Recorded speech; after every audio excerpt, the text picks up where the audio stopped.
देखिए, ये तो यशपाल राणा जी ही बताएँगे कि जिसकी दुकान में सौदा होगा जीतेगा वही। हम तो बीजेपी के परिवार से हैं और हमारी तो दुकान नहीं, हमारा गोडाउन है और गोडाउन भी ऊपर तक लबालब भरा हुआ है। जितना सामान तो शायद किसी के पास भी नहीं है। तो बाकी यशपाल राणा जी का कहने का संदर्भ था, ये आप उनसे जानते हैं।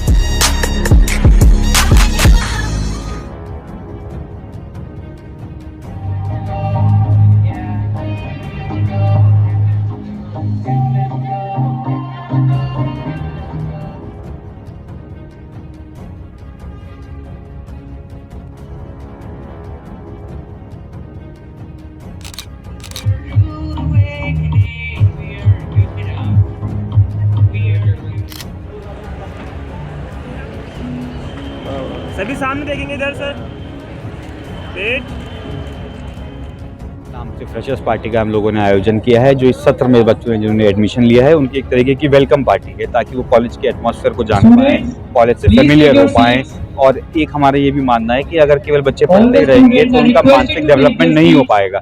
इसके चलते हम समय समय पर कल्चरल प्रोग्राम्स कराते रहते हैं और आज ही हमने प्रारंभ फ्रेशर्स पार्टी का आयोजन किया है, जिसमें फर्स्ट ईयर्स के बच्चों का बेसिकली हमने वेलकम किया है। देखिए, मुख्यमंत्री से जहाँ तक मेरे मिलने की बात है तो पुष्कर सिंह धामी जी जो हमारे प्रदेश के एक सशक्त मुख्यमंत्री हैं, उनसे हमारा बहुत पुराना परिचय रहा है। मैं केवल उनको दिवाली विशेष देने गया था और उसमें बस 5 मिनट उनकी हमारी बैठ के बात हुई है शहर के मुद्दों पे। ज़्यादा उनकी व्यवस्था के कारण कुछ बात हो पा नहीं पाई। और जहाँ तक सिंबल की बात आती है वो मुझे इसलिए लगाना पड़ा है क्योंकि कई लोग शहरवासियों को ये भ्रमित कर रहे थे कि मैं शायद किसी पार्टी से नहीं हूँ या मैं किसी और पार्टी का हूँ।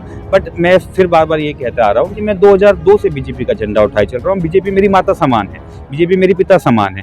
बीजेपी तो मेरी एक ऐसी पार्टी है जिसके अलावा मैं कहीं कुछ और सोच भी नहीं सकता हूँ। अभी तक मैं केवल सिंबल एक इसलिए नहीं लगा रहा था क्योंकि मेरा मानना ये था कि जनता मुझे ऑटोमेटिकली बीजेपी का समझ रही है। बट मेरे विरोधियों द्वारा, विपक्षियों द्वारा एक इस तरीके का माहौल बनाने की कोशिश करी जा रही थी कि शायद ये दिखाने की कि मैं बीजेपी का नहीं हूँ, ताकि शायद मैं टिकट की जो दावेदार है उसके लिस्ट से मेरा नाम गायब हो जाए। इसके चलते मुझे आज ये सिंबल लगा के लोगों को प्रूव करना पड़ रहा है, जो कि बहुत गलत है कि मैं बीजेपी से हूँ। क्योंकि मैं तो शुरू से ही बीजेपी का रहा हूँ। जब 2002 जब मैं मानी 15 साल का था तब से मैं बीजेपी का एक साधारण सा कार्यकर्ता हूँ। इसके चलते मैं सिंबल लगाया है। अच्छा, हवा क्यों मनानी है? आप अपने कार्य करिए, अपनी बात लोगों के बीच में रखिए। आप अपने आप इलेक्शन जीत जाएंगे।